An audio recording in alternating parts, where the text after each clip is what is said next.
Guys, gawa tayo ng pickled papaya. Yun nga, isang buong papaya to.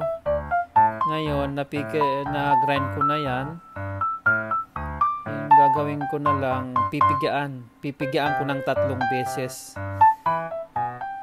Habang ginagrind ko yan, linagyan ko yan ng asin. Para mas lumabas yung katas ng papaya para mawala. Kasi di sabi daw makati pag di napigaan masyado. Yung 3 beses ko yan pipigaan. Mabilis lang gumawa ng atsara. Bilisan lang to eh. Naisipan ko lang nung isang araw makabili ng papaya. Kaya gagawin kong atsara. Kasi matagal-tagal. Ayun. Pipigaan ko na to ng 3 beses. Yung malinis yan. Malinis yung cloth na yan. Na cotton. Hindi lang gumawa ng atsara. Tinuro sa akin ni mama.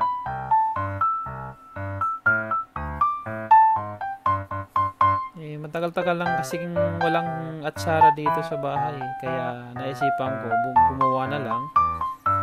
Kaysa bumili, medyo mahal pa naman. I think $10 yung maliit na container. Mas mabuti nang gumawa na lang. Yun na, napigaan ko na. Hinihiwalay ko yan para medyo mahiwalay yung hindi pa napipigaan masyado.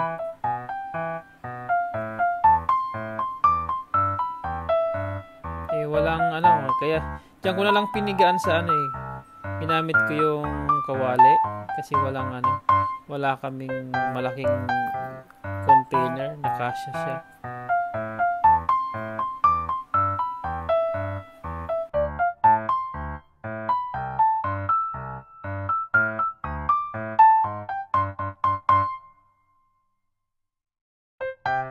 Ito na siya guys, napigaan ko ng 3 beses. Tsaka yan, maya hiwalayin ko na yan. Ngayon, magpapakulo na ako ng suka na may asukal saka paminta. Para yung paminta maluto, tsaka yung sugar matunaw. Yan. Pagkakulo, palalamigin ko yan para paglagay sa vegetable sa atsara, di siya masyadong maluto, medyo crispy yung papaya. Saka yung kung ano man na nakalo doon, tulad ng sili, carrots. Kung sobra kasing init, maluluto masyado, parang malabsak ba. Maganda pag malamig na. Halo-halo ng unti. Ma-mix para matunaw yung asukal. Dadagdagan ko yan, lalagyan ko yan ng paminta para maluto na. Yan ang mga sikretong paggagawa ng atsara. Yan, pakukuluan ko na lang.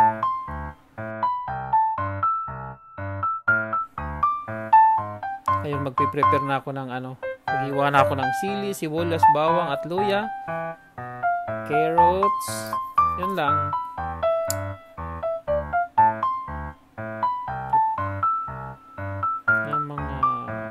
Ingredients niyan.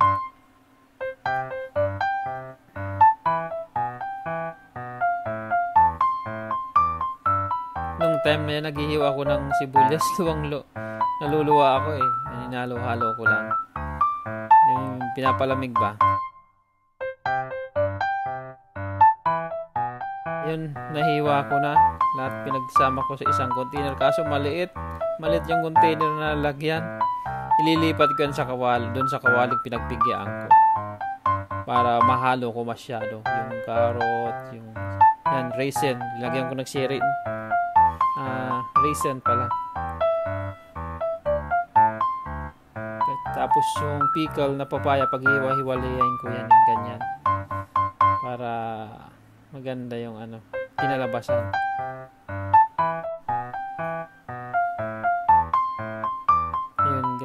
Kaya hinahalo ko na sa kawali.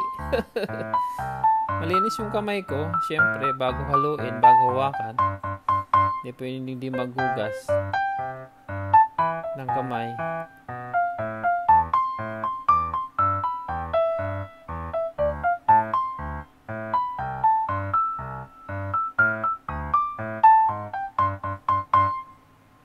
Kung may comment kayo sa gawa ko, comment down below. Comment para malaman ko, para ma-improve ko yung paggawa ng tsara.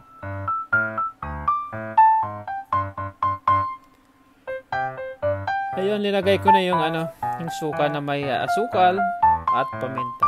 Saka haluin ko na yan. Malapit nang matapos yan. Ang ganyan, ang bango niyan. Naamoy ko ang bango.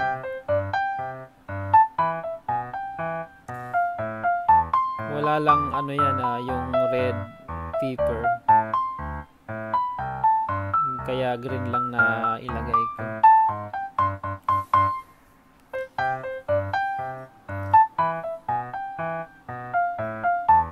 Yun guys, kung may comment kayo, comment lang kayo kasi para ma-improve yung paggawa ko ng atsara.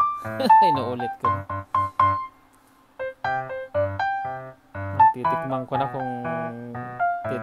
to kung pasado ba or kulang. Yun, pagtikim ko okay naman. Yung maasim siya tapos naglalaban tsaka yung tamis. Kaya approve para sa akin. Yun guys, hanggang doon na lang ang video ko. Sana magustuhan nyo. Nasa container na Maybe tomorrow or later, dinner, pwede na yan.